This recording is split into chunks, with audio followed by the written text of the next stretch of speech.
So today on Taught the Tings, I want to address something and I think it needs multiple parts. So I'm going to start with this part: democratic backsliding. This is my observation based on what I see happening in the world right now, but particularly what is happening in America. Let's recap some stuff because some of it was funny. So, for the last 2 weeks or more, Israel had attacked Iran. And of course, there's retaliation. So they're in the middle of a conflict. And then on the weekend, our Taco decided to get involved. And he decided to strike what he says were three nuclear facilities in Iran. Needless to say, subsequently, we found out that not only were these not impactful strikes in terms of doing anything to the nuclear program, but it was embarrassing in the sense that he then thought that he could declare there is now a ceasefire, and in the land of ceasefire, I am king.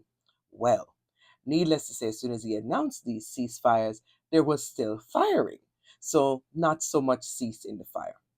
But this is not why I'm here.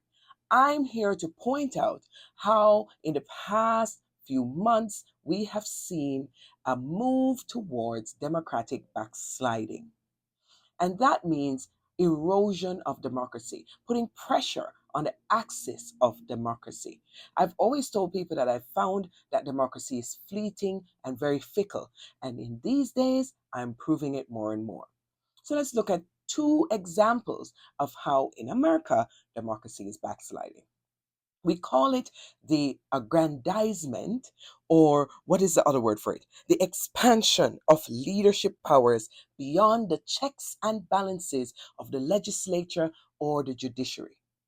And another word for it is executive aggrandizement. So, one, when LA had their situation with ICE, LA is a very, very big immigrant city. So much so that it is attributed to having more than 50% of its population being immigrant. So when ICE rolls in with raids, there are going to be reactions. And so there were protests, there were people trying to block ICE, and so on. What did Taco do? Taco decided to send in the National Guard without consultation with the city, without consultation with the state. So he did not ask permission and he was not requested by the government, the governor to do so. He just sent them in anyway.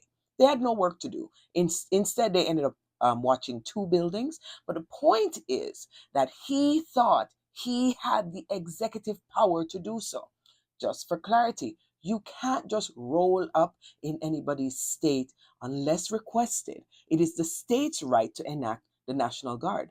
Not only that, the issue was not severe.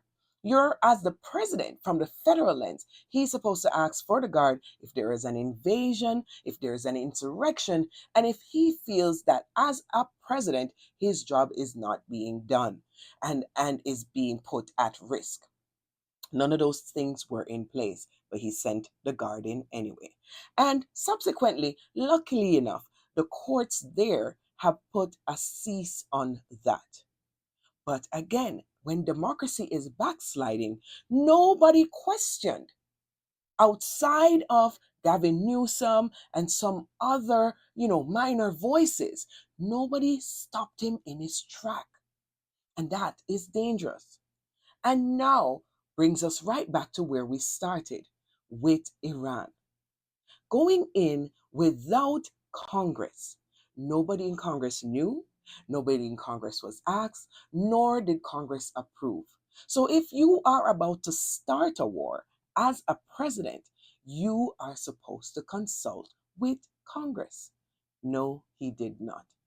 So for me, looking on this country, I am seeing democracy backsliding. And guess what? It had started from his first term. I don't know if you remember, in his first term, he was appointing judges almost weekly to superior courts and high courts across America. The experts say that's how it starts. When they start to amass a certain amount of proliferated power that seems subtle. Right now, the Supreme Court barely goes against him and has already told us that if he were to even commit a crime, they would not convict him. So, Is this democracy? Is this what you want? Untaught the things, I think it's time we wake up. I think it's time we pay attention to how slippery the slope is and how easily we who pretend to be great nations can backslide from democracy.